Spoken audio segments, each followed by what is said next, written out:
로마서 4장 1절부터 13절까지 함께 읽습니다. 그런즉 육신으로 우리 조상인 아브라함이 무엇을 얻었다 하리요? 만일 아브라함이 행위로서 의롭다 하심을 받았으면 자랑할 것이 있으려니와 하나님 앞에서는 없느니라.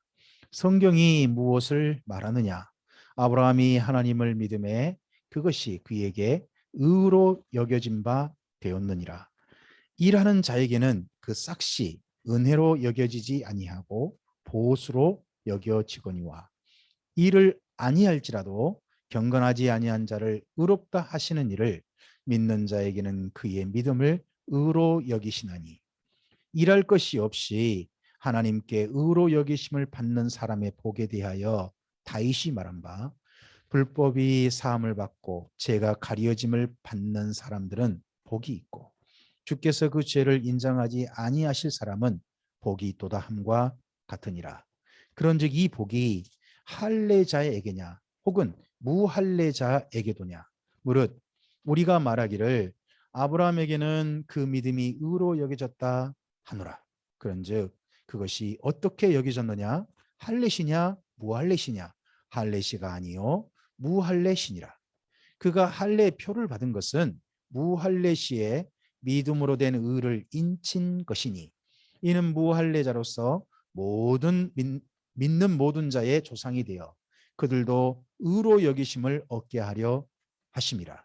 또한 할례자의 조상이 되었나니 곧 할례 받을 자에게뿐 아니라 우리 조상 아브라함이 무할례시에 가졌던 믿음의 자체를 따르는 자에게도 그러하니라.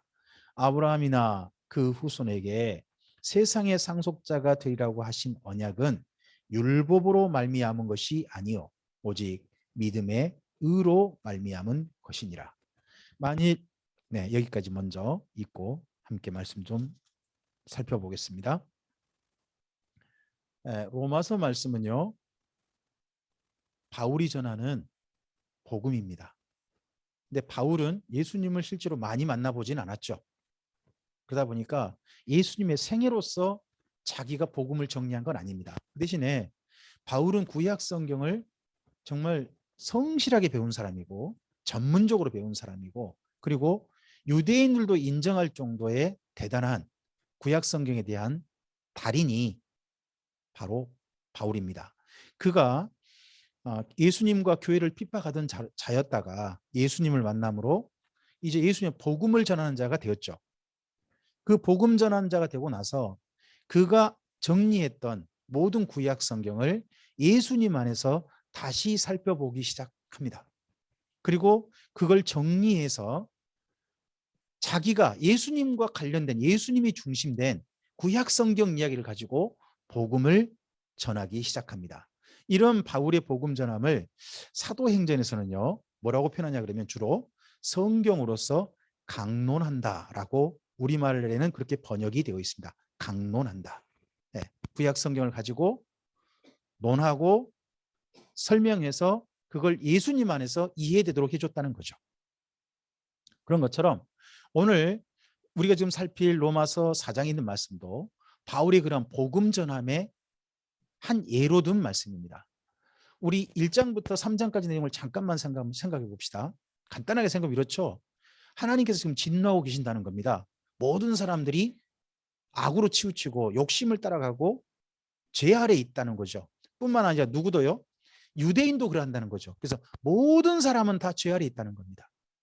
죄 아래 있는데 그런 죄 아래 있는 사람들을 하나님께서 진노에 내버려 두시기도 하시지만 그런 사람들 가운데서 하나님을 이런 아름다운 일들을 믿는 자들에게는 그 죄 아래 진노 아래가 아니라 하나님의 사랑 아래 새로운 인생을 살 수 있는 기회를 허락하심을 말합니다. 그 새로운 인생의 기회가 누구를 통해 주어졌습니까? 그들이 스스로 하나님 앞에 깨닫고 내가 죄를 버려야지 이제 새로운 사람이 돼야지 거기 있지 않다는 거죠. 어디에 있다고요? 예수님을 믿음으로 말미암아 새로운 인생이 주어졌다는 겁니다. 이게 사실은 믿기 좀 어려운 거죠. 왜냐 그러면 내가 달라진 게 없잖아요. 내가 죄를 버려야 한다고 해서 제가 내가 그런 생각을 가졌다고 해서 죄가 내 안에 없어질 수 있을까요? 그건 잘 모르겠어요. 우리가 흔히 이런 결심하잖아요. 그 결심의 달인 뭐 이런 것들이 있더라고요. 요즘 그 뭐 CF 광고에 보면 담배 끊겠다고 결심하지만 계속해서 결심하지만 그 결심대로 되지 않는 그런 사람들이 이야기가 광고로 나온 걸 봤어요. 우리도 죄로부터 벗어나고 싶어 하지만 사실 죄로부터 벗어나지는 게 쉽지 않습니다. 내가 죄 아래 있지 않다. 내가 그렇게 말한다 그래서 정말 죄 아래 있지 않냐 할까요? 그건 모르는 겁니다.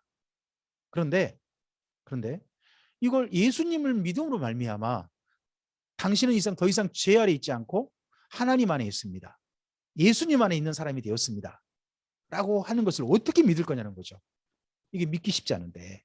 그러했을 때 오늘 여기 4장에서는요. 구약 성경의 한 분을 예로 듭니다. 사실은 두 분이죠. 한 분은 아브라함이고 한 분은 다윗입니다. 근데 주로 아브라함 이야기를 많이 다룹니다. 근데 로마서를 아마도 듣는 분들은요. 로마서 이 말씀을 갱그리아 교회의 베베라고 하는 분의 손에 들려서 로마에 있는 그 교회 모임에 가서 읽어주는데 그때에 그 로마 교회 성도 중에는요. 아마도 유대인도 있었던 모양입니다. 그 짐작되는 게 1절이죠. 그런즉 육신으로 우리 조상인 아브라함이 무엇을 얻었다 하리요. 육신으로 우리 조상인 아브라함. 육신으로 우리 조상인 아브라함 그런다면요. 우리 지금 현재 참빛교회 성도들은 한 분도 대상이 되지 않아요. 우리는 여기 1절의 대상이 아닙니다. 육신으로 우리 조상인 아브라함. 이런 말로 봐서는 바울도 유대인이잖아요. 그리고 여기 로마 교회도 현재 유대인들이 일부가 로마 교회의 성도인 겁니다. 그러다 보니까 일부러 로마 교회에 있는 유대인 성도들과 함께하는 또 바울이 늘 자기 민족을 사랑하거든요. 자기 민족을 정말 이해하거든요. 그래서 그 로마 교회 유대인들과 어떻게 보면 공감대, 유대감을 좀 갖는 표현을 가져온 거죠. 육신으로 우리 조상인 아브라함이 무엇을 얻었다 하리요? 라고 하면서 아브라함이 하나님께 니는 의롭다라는 말을 언제 들었느냐를 다시 한번 좀 기억해 보라는 겁니다. 그래서요. 여러분이 거기 4장에다가 좀 참고로 써놓으셨으면 좋겠습니다. 창세기 15장이라고 좀 해놓으시겠습니까? 4장 옆에다가 4장을 읽으실 때는 반드시 먼저 읽어보셔야 할 말씀이 있어요. 그게 어디냐 그러면 창세기 15장입니다. 15장을 꼭 읽어보셔요. 그 15장 읽어보시면 거기 3절 말씀이 창세기 15장에 있는 게 보입니다. 그리고 그 이후에 하나님 앞에서 할례를 받은 것은 한참 후로 더 갑니다. 17장, 19장까지 가게 돼요. 근데 17장 거기까지 가게 되는데 먼저는 15장에 할례 받기 이전에 아브라함이 하나님께서 하신 말씀을 믿었는데 그 말씀 믿은 것을 의로 여기셨다는 표현이 창세기 15장에 있어요. 거기 있는 말씀의 인용이 3절이죠. 거기 3절 말씀이 거기입니다. 자, 그때 아브라함은 자기가 뭐 한 게 없어요. 하나님의 약속을 그냥 믿었다는 거예요. 약속을 믿었다는 거죠. 이게 우리에게 굉장히 중요한 이야기입니다. 우리가 예수님을 통해서 주어지는 하나님의 은혜도요. 하나님께서 우리에게 거저 주시는 약속이죠. 내가 해줄게. 내가 이렇게 해줄게 하고 하는 약속이죠. 아브라함도요. 창세기 15장에서요. 내가 너한테 이렇게 해줄게. 너희 후손에게 이렇게 해줄게 하는 약속을 믿었다는 거예요. 약속을 믿었다. 한 게 없죠. 하나님이 일방적으로 하신 약속이죠. 그걸 믿었다는 거예요. 그러니까 아브라함은 일한 것도 없이 받은 겁니다. 일한 것도 없이. 그러다 보니까 그 다음 4절부터 이야기를 다시 한번 강조해서 하는 겁니다. 거기 말씀에 근거해서 일하는 자에게는요. 그 싹시 은으로 여겨지지 않죠. 보수로 여겨진다는 겁니다. 그죠? 제가 참빛교회에서 목회자로 무료 봉사하는 건 아니잖아요. 어떻게 보면 제가 참빛교회에서 목회자로 일하지만 저는 참빛교회로부터 사례비를 받잖아요. 그럼 제가 하는 모든 사역은요. 사례는 이미 보수를 받는 게 돼버렸어요. 은혜가 아니죠. 제가 참빛교회에 은혜를 베풀고 있는 건 아니죠. 보수받는 그런 일인 거죠. 그런데 그런데 일하지 아니한데, 일하지 아니했는데 경건하지 아니한 자를 의롭다 하시는 일을 뭐 하는 자? 거기 5절에 믿는 자. 어떤 사람인데요? 일 안 했어요. 일 안 했어요. 두 번째요. 경건하지 않아요. 일도 하지 않았고 경건하지도 않아요. 근데 뭐를 믿어요? 하나님께서 너는 의롭다 하시는 그 말씀, 하나님의 은혜의 선물을 뭐 하는 자? 믿는 자에게는요. 그걸 믿는 자에게는 그의 믿음을 뭘로 여기시겠다고요? 아브라함과 똑같이 의로 여기시겠다는 거예요. 의로 여기시겠다. 그래서 일할 것이 없이, 일한 것도 없이 하나님께 의로 여기심을 받는 자. 여기에 대한 이야기를 그 다음 바울은 다윗의 시편을 가져와서 한 번 더 반복해서 이야기하게 됩니다. 거기 여러분 혹시 성경에 시편 32편이라고 되어 있으면 그걸 좀 표시를 좀 해놓으시고요.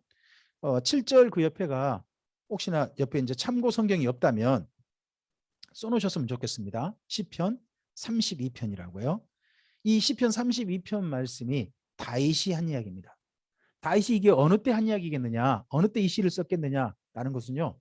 이제 많은 분들이 그렇게 추정을 해요. 그가 우리아의 아내 밧세바를 취하고 난 다음에 우리아를 청부살인하잖아요. 또 청부살인하면서 자기의 그 신하들도 여러 명 한꺼번에 죽임 당하고 그래요. 그러고 난 다음에 그걸 조용히 묻어가거든요. 묻어갈 때 다윗의 마음에는 굉장히 많은 죄책감이 있었던 모양이에요. 이에 대해서 죄책감이 있고 했었어요.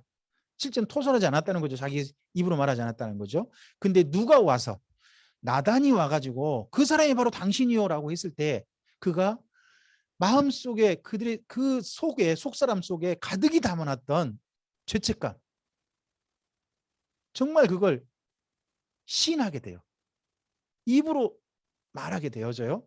그러했을 때요. 놀라운 일이 있어요. 원래 구약 성경에서는요. 자기의 죄를 용서받으려면요. 자기 죄를 시인하는 걸로 용서받는 게 아니에요. 구약 성경에는. 근데 어떻게 되냐 그러면요. 반드시 하나님 앞에 제사로 나아가야 돼요. 제사로 나아가고 제사 현장, 제사 드리는 곳에서 그곳에서 죄 용서를 받게 되거든요. 그런데 어 달라요. 다윗의 경우는 좀 달라요. 다윗의 경우는 열왕기상 12장을 보시면 사무엘하서 12장을 보시면 다윗이 그냥 하나님 앞에 죄를 인정하고 그랬는데 바로 나단을 통해서요. 그의 죄의 용서가 선포되어져요. 용서가. 아마도 그래서 다윗은요. 그 사건 이후에 개인적으로 하나님 앞에 나아가서 자기의 죄에 대한 뭐 속죄제나 이런 걸 드렸을 걸로 보여요. 보이지만 죄 용서를 먼저 받은 게 나오거든요. 그 사건이 아마도 시편 32편을 쓰게 된 계기가 된 것 같아요. 32편을 쓰게 된 계기. 그래서 시편 32편은 여러분 여기 7절 8절만 읽으실 게 아니고 여기 로마서 4장을 읽기 위해서는 반드시 꼭 먼저 읽어보세요. 그러니까 로마서 4장을 읽으시기 전에 창세기 15장을 먼저 읽으시고 그리고 시편 32편 전체를 다 읽어보시고서 나서 여기를 읽어보시면 훨씬 더 이해하는 데 쉬우세요. 거기 말씀을 인용한 거니까요. 그리고 그렇게 사함 받는 자에게 복이 있다라고 했는데 이 복, 사함 받는 복, 죄가 가리움 받고 불법이 사함 받는 그 너는 더 이상 죄인이 아니야. 죄를 인정하지 않, 주님께서 인정하지 아니하는 그 사람, 그런 복은요. 할례자만 아니라 무할례자에게도 주어졌다는 게 다윗의 여기 바울의 굉장히 중요한 주장이에요. 우리 다시 한번 성경을 돌아가서 한번 좀 읽어볼까요? 10절 있죠. 10절부터 우리 11절까지만 읽어보겠습니다. 그런즉 그것이 어떻게 여겨졌느냐? 할례시냐 무할례시냐? 할례시가 아니요 무할례시니라. 그가 할례표를 받은 것은 무할례시에 믿음으로 된 의를 인친 것이니 이는 무할례자로서 믿는 모든 자의 조상이 되어 그들도 의로 여기심을 얻게 하려 하심이랍니다. 거기 11절에 여기 이게 어떻게 보면 바울의 해석이고 또는 신약 성경 해석이고 예수님 안에서 교회에게 주어진 중요한 하나님의 말씀이죠. 뭐냐 그러면 믿는 모든 자의 조상이 되었다는 거예요. 이 표현 때문에 우리가 이런 말을 쓰죠. 아브라함은 믿음의 조상이라고. 아브라함은 유대인의 조상, 이스라엘의 조상, 거기만 아니라고. 모든 믿는 자의 조상이시라고 하는 이야기가 바로 이러한 말씀에 근거하죠. 이때 정말 아브라함은 믿는 모든 자의 조상이 되었다. 이 말씀이 성령께서 바울에게 깨닫게 한 말씀이고 믿게 한 말씀이고 그가 전한 말씀이고 그리고 오늘 우리에게까지 보존되어져서 우리에게 믿게 하시는 말씀인 거죠. 그래서 우리의 믿음은 누구를 따르는 거다? 아브라함을 따르는 거라는 거죠. 우리는 아브라함과요 외모가 같을 수가 없죠. 외모가 같을 수 없습니다. 하지만 아브라함과 같은 DNA가 있는 거죠. 다른 DNA는 모르지만 같은 DNA, 그게 뭐냐 그러면 믿음이라고 하는 DNA죠. 그 믿음이라는 하는 DNA는 똑같이 물려받습니다. 그래서 그 믿음의 자체를 이제는 따라가야 됩니다. 그래서 저는 12절의 뒷부분을 좀 줄고 놨으면 좋겠다고 생각합니다. 12절에 우리 조상 아브라함이 무할레시에 가졌던 믿음의 자취를 따르는 자들에게도 그러하다는 겁니다. 믿음의 자취를 따라간다는 겁니다. 그래서 이제 중요한 게 뭐겠어요? 우리는 창세기 12장부터 아브라함의 이야기를 보죠. 근데 아브라함이 믿음이 인정받은 것은요. 언제냐 그러면 창세기 15장이에요. 믿음이 인정받은 것은. 근데 그 믿음을요. 하나님께서 인을 치세요. 확증하세요. 너 믿음이 있다라고 확증하세요. 그건 어디냐 그러면 할렛이라는 거예요. 여러분 거기 11절 있죠. 그가 할례표를 받은 것은 무할레시에 믿음으로 된 의를 뭐 한 거라고요? 인친 거라는 거죠. 이미 무할레시에 가진 믿음의 의를 인친 게 뭐가 돼요? 할례가 되어져. 이 과정을 잘 보셔야 돼요. 먼저 15장에 믿음을 의로 여김 받았어요. 여김 받은 믿음의 의를 인쳐준 건 무슨 사건이에요? 할례예요. 그리고 다시 한번요. 하나님께서 정말 너는 이제 생활 자체가, 넌 사람 자체가 하나님 앞에 의로워. 너 정말 의로운 사람이 하고 하나님께서 인정해 주신 게 나와요. 그게 언제냐 그러면 나중에 이삭을 바칠 때예요. 그래서 아브라함의 믿음의 자체는요. 15장부터 출발해 가지고요. 15장 출발해서 이삭을 바칠 때까지 사건까지 쭉 진행되는 거예요. 이 3단계는 꼭 기억하셔야 돼요. 3단계는 기억하시고 우리가 이 믿음의 자체를 따라가야 되는 거죠. 자, 그런 가운데서 거기 11절 옆에 있죠. 11절 그가 할례의 표를 받은 것은 무할레시의 믿음으로 된 의를 인친 것이다 하는 이 표현 옆에다가 비교 구절로 좀 써놓으셨으면 좋겠어요. 골로새서 2장 8절에서부터 15절이라고 좀 써놓으시면 좋을 것 같습니다. 자, 아브라함이 믿음의 의를 받았습니다. 그 믿음에 이제 의롭다 인침 받은 건 뭐라고요? 할례입니다. 그러면 이제 생각해 봅시다. 우리도 그러면 예수님을 먼저 믿었죠? 그러면 우리가 예수님을 믿고 주님 안에 들어왔을 때 주님 성령님을 사모하고 성령이 도우심을 받기를 사모하고 예수님 안에 있기를 사모하고 주님께 구하고 나아갈 때 주님께서는 약속을 따라 우리를 그 믿음을 의로 여기시겠죠. 그 믿음을. 근데 그 믿음을 그럼 인치는 방법이 뭐예요? 우리가 그럼 할례를 받아야 되나요? 아니에요. 할례를 받는 게 아니라 골로새서 말씀에 바울은 그렇게 이야기해요. 그 믿음을 인치는 방법은 이제는 할례가 아니라 세례라는 거예요. 세례라는 방법이 그 다음 믿음을 인치는 방법인 거죠. 인치는 방법인 거고 그 다음에 그의 자식을 바침으로 이삭을 하나님께 기꺼이 내어드림으로 그의 믿음이 마침내 하나님으로부터 완전한 인정을 받잖아요. 그래서 그 다음 인정받는 단계가 뭐예요? 우리의 거룩한 삶인 거죠. 하나님께서 우리를 사랑하신 것처럼 우리도 서로 사랑하는 삶, 그 삶이 바로 그 다음 3단계가 되어집니다. 그래서 아브라함의 믿음의 자체는 우리 굉장히 중요한 우리 믿음의 과정, 여정에 철로 역정에 중요한 모범이 되어지니까 이 부분은 꼭 기억하셨으면 좋겠다는 겁니다.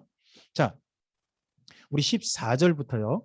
14절부터 17절까지만 좀 먼저 읽어볼까요? 14절부터 17절입니다. 만일 율법에 속한 자들이 상속자이면 믿음은 헛것이 되고 약속은 파기되었느니라. 율법은 진노를 이루게 하나니 율법이 없는 곳에는 범법도 없느니라. 그러므로 상속자가 되는 그것이 은혜에 속하게 위하여 믿음으로 되나니 이는 그 약속을 그 모든 후손에게 굳게 하려 하심이라. 율법에 속한 자에게뿐 아니라 아브라함의 믿음에 속한 자에게도 그러하니 아브라함은 우리 모든 사람의 조상이라. 기록된 바 내가 너를 많은 민족의 조상으로 세웠다 하심과 같으니 그가 믿은 바 하나님은 죽은 자를 살리시며 없는 것을 있는 것으로 부르시는 이시니라. 아멘. 그러면 이렇게 우리가 굳이 율법의 제사라든지 할례라든지 이런 거 상관없이 하나님 안에서 예수님을 통하여서 주신 그 아름다운 은혜를, 그 놀라운 은혜를 믿기만 하면 우리가 똑같이 아브라함과 같이 또 다윗이 고백한 것이 하나님의 복을 받을 수 있는가 하는 거에 대해서 아니 율법을 따라야 되는 거 아닌가? 라고 그 당시에 누가 많이 주장했겠어요? 사실 교회 안에서 할례파라고 하는 유대인들이 많이 주장을 한 내용이에요. 그에 대해서 바울은 정확히 다시 한번 이야기하는 거예요. 율법은 결코 이 아브라함이 맨 처음에 가졌던 믿음의 의, 그걸 따르는 자들에게 간섭할 수 없다는 거예요. 둘로 확실히 나눠버립니다. 여러분 거기 16절 후반부 보세요. 이제 예수님 안에 있는 사람들을 두 종류로 혹시 나눈 거 보이세요? 이는 그 약속을 그 모든 후손에게 굳게 한다 그러죠. 그 모든 후손이 일단 누구냐? 둘로 나눕니다. 그 모든 후손이란 첫째는요. 율법에 속한 자가 첫째는 후손이 될 수 있어요. 그렇죠? 그다음에 또 누구예요? 아브라함의 믿음에 속한 자도 아브라함의 후손이 된다는 거죠. 그래서 율법에 속한 자들은요. 율법을 따라서 예수님을 믿으면 돼요. 율법을 따라서. 그러니까 유대인들은요. 율법을 지키면서 예수를 믿는 겁니다. 그럼 그들은 모두 해야 될까요? 할례도 해야 되고 유대인의 절기도 지켜야 되고 다 그래야 되는 거죠. 안식일도 지켜야 되고요. 하지만 우리는 그런 율법으로 말미암아 하나님의 의를 받은 사람들이 아니라 우리는 예수님을 믿는 믿음, 마치 꼭 아브라함이 무할례 시에 믿었던 그 믿음이 우리의 모범이 되어져서 우리는 그 믿음 그대로 예수님을 믿고 그 믿음 안에서 삶으로 나아가면 된다는 거죠. 그래서 예수님 안에서 아브라함은 두 무리의 조상이 됩니다. 하나는요.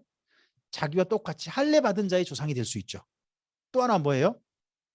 할례 받지 않았지만 아브라함과 같은 믿음을 가진 사람의 조상이 됩니다. 우리는 아브라함 같은 믿음을 가지고 굳이 율법의 모든 할례라든지 안식이라든지 절기라든지 이런 것은 상관없이 주님께 나아가면 되는 겁니다. 그러면서 정말 의미심장한 이야기를 합니다. 그게 저는 17절 후반부로 생각합니다. 아브라함이 믿은 하나님은 어떤 분이신가요?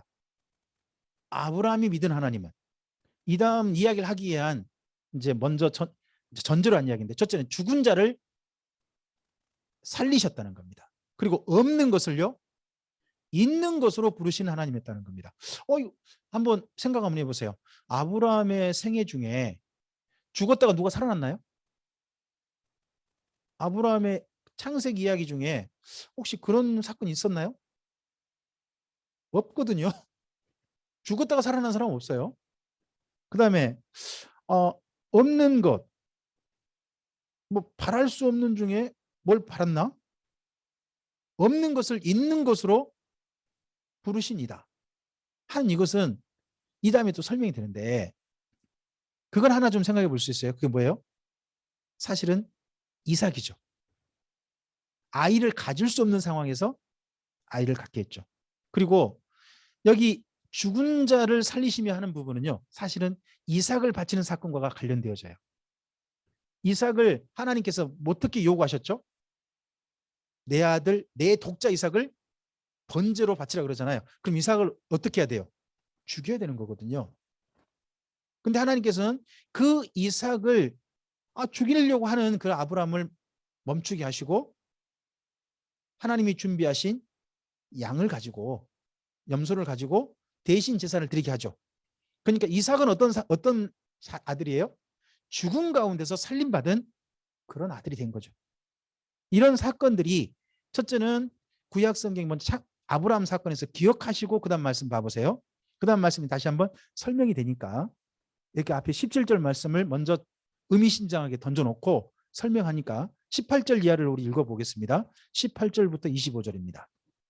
아브라함이 바랄 수 없는 중에 바라고 믿었으니 이는 내 자손이 이 같으리라 하신 말씀대로 많은 민족의 조상이 되게 하려 하심이라. 그가 100세나 되어 자기 몸이 죽은 것 같고 사라의 태가 죽은 것 같음을 알고도 믿음이 약하여지지 아니하고 믿음이 없어 하나님의 약속을 의심하지 않고 믿음으로 견고하여져서 하나님께 영광을 돌리며 약속하신 그것을 또한 능히 이루실 줄을 확신하였으니 그러므로 그것이 그에게 의로 여겨졌느니라. 그에게 의로 여겨졌다 기록된 것은 아브라함만 위한 것이 아니요 의로 여기심을 받는 우리도 위함이니 곧 예수 우리 주를 죽은 자 가운데서 살리신 이를 믿는 자니라. 예수는 우리가 범죄한 것 때문에 내줌이 되고 또한 우리를 의롭다 하시기 위하여 살아나셨느니라. 아멘. 자, 이 말씀을 우리가 좀 더 이해하기 위해서요. 잠깐 여기다가 줄을 넣어 놓으시고요. 줄 넣어 놓으시고 창세기 15장을 좀 가보세요.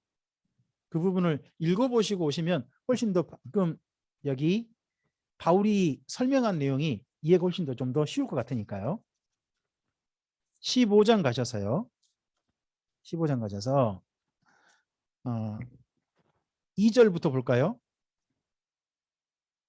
15장 2절부터 7절까지 읽겠습니다. 2절부터 7절입니다.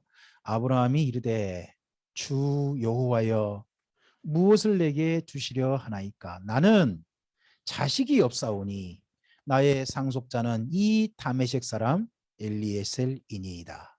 아브라함이 또 이르되 주께서 내게 씨를 주지 아니하셨으니 내 집에서 길린 자가 내 상속자가 될 것이니이다. 여호와의 말씀이 그에게 임하여 이르시되 그 사람이 내 상속자가 아니라 내 몸에서 날 자가 내 상속자가 되리라 하시고 그를 이끌고 밖으로 나가 이르시되 하늘을 우러러 무뼈를 셀 수 있나 보라. 또 그에게 이르시되 내 자손이 이와 같으리라. 아브라함이 여호와를 믿으니 여호와께서 이를 그의 의로 여기시고 또 그에게 이르시되 나는 이 땅을 내게 주어 소유로 삼게 하려고 너를 갈대아인의 우르에서 이끌어낸 여호와이라 합니다. 자, 방금 읽었던 말씀이 여기 로마서 4장을 읽으실 때 기억하시고 말씀을 보시면 이 바울의 설명이 훨씬 이해가 되어져요. 다시 우리 본문 한번 들어가 볼까요? 4장 우리가 18절 이하로 읽었잖아요.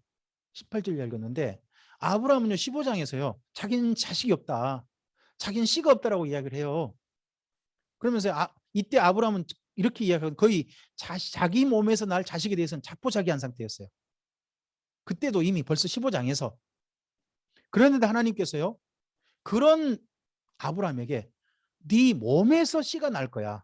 네 몸에서 자식이 날 거야. 그를 통해서 내 후손이 이 세상에 상속자가 될 거야 라고 이야기하신단 말이에요. 아브라함은 자기 상태를 알아요. 자기 아내 상태도 알죠. 그리고 기다리고 나중에 100세가 99세가 되어지고 그럴 때도요 그때까지도 자식이 없잖아요. 그때는 이미 또 나중엔요 사라 같은 경우는 뭐죠? 여인으로서 경수도 끊겼다 그러잖아요.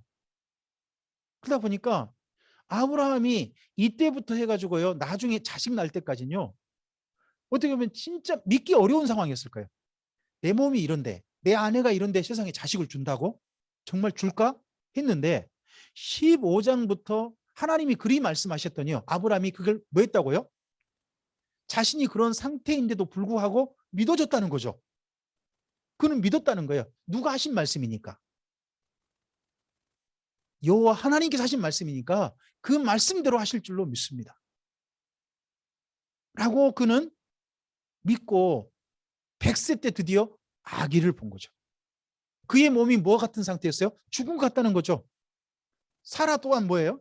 죽은 것 같다는 거죠. 그런 상태 자식을 봤어요. 자식을 볼 때까지 믿음이 흔들리긴 했어요.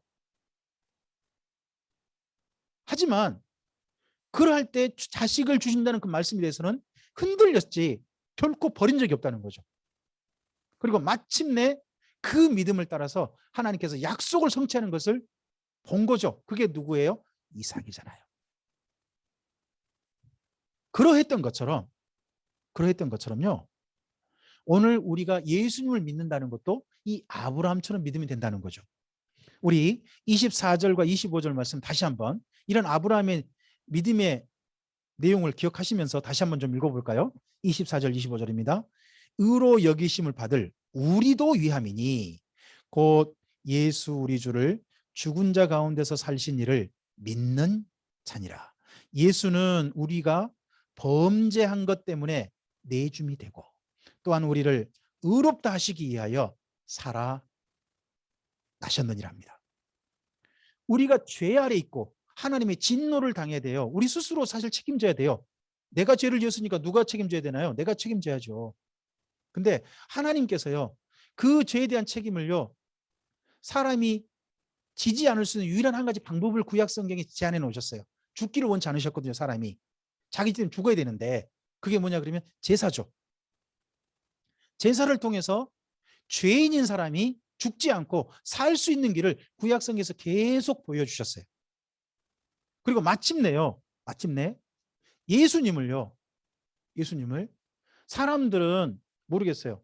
로마 사람들은 자기들이 십자가형을 언도를 해갖고 죽였으니까 자기가 죽였다고 생각할지도 모르고 예수님을 고소해가지고 죽였던 그런 유대교의 지도자들도 자기들이 죽였다고 생각할지 모르죠. 근데 알고 봤더니 예수님께 십자가의 죽으심은 정치범으로 죄인으로 죽으신 게 아니라 모든 사람의 범죄한 것 때문에 그 십자가에 달리신 사실은 하나님 앞에 드려진 제물이셨다는 거죠.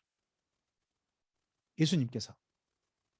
그분이 제물 되셔서 십자가에서 피를 흘리시고 그 생명을 내주심으로 말미암아 우리가 죄인의 처벌을 안 받을 수 있게 됐다는 거죠. 뿐만 아니라 거기서 멈춘 게 아니라 원래는 죽으면 끝난 거잖아요. 근데요. 구약 성경에서 짐승을 죽여서 사람은 살리셨잖아요. 그게 제사잖아요. 마찬가지로 이제 우리도 살아야 되잖아요. 근데 살아야 되는데 이 땅이 어떠세요? 우리가 예수님 믿고 난 다음에 이 땅에 사는 모든 사람들은 예수 믿는 사람들은 이 땅에서 죽나요? 아니면 영생하나요? 죽죠. 이 땅에서 예수 믿고 난 다음에 살다가 죽는 거잖아요. 그죠? 그런데요. 우리를 영원한 의롭다. 너는 죄인이 아니다. 너는 이제 하나님을 영원히 만날 수 있는 사람이 되었다. 하는 것으로요. 이제 이 다음에 설명을 할 거예요. 그게 뭐냐 그러면요. 예수님의 몸으로 아예 불어버리시는 거예요. 예수님께서 영원한 제사장 영원히 살아계시잖아요. 그 살아계신 그분의 몸으로 우리를 아예 불러버리셔요. 그런 바람에 예수님 덕분에 우리가 의로 여김 받고 영원히 살 수 있는 길을 만나게 된 거죠. 여기까지 누가 한 거예요? 우리가 한 게 없어요. 누가 다 하셨어요? 하나님께서 예수님을 보내셨고 예수님께서 그렇게 희생하시고 부활하심으로 이루신 거예요.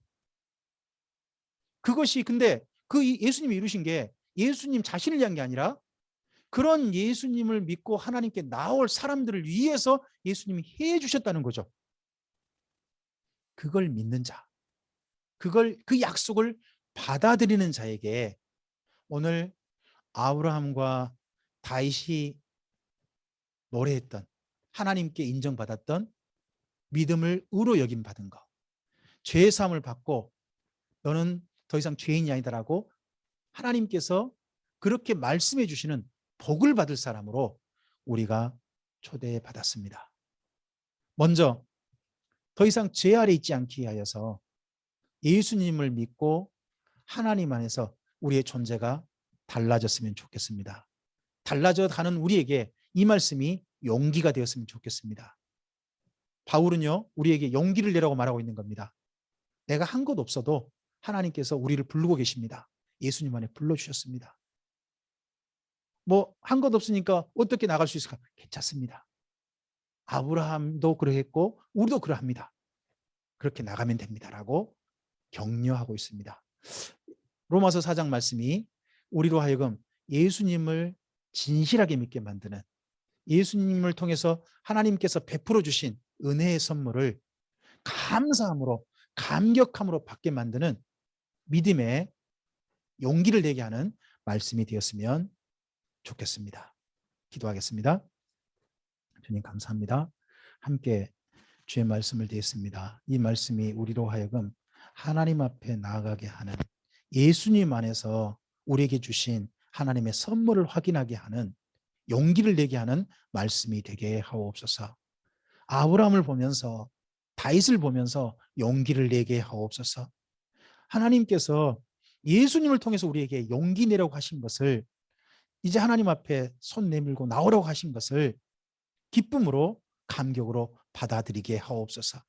그리고 그 믿음으로 주 앞에 나아가서 이제 새로운 인생을, 죄 아래에 있는 인생이 아니라 예수님 안에 있는 하나님의 은혜의 선물 받은 자의 인생을 새롭게 시작할 수 있는 우리 모두요, 그러한 삶을 시작한 우리라면 그 시작하게 됨을 감사하며 우리를 사랑하신 그 사랑에 화답하며 이 아름다운 생애를 걸어갈 줄 아는, 믿음의 영원한 복을 위하여서 이제 인생을 걸어갈 줄 아는 우리 모든 사랑하는 참빛교회 성도들 되게 해 주시옵소서.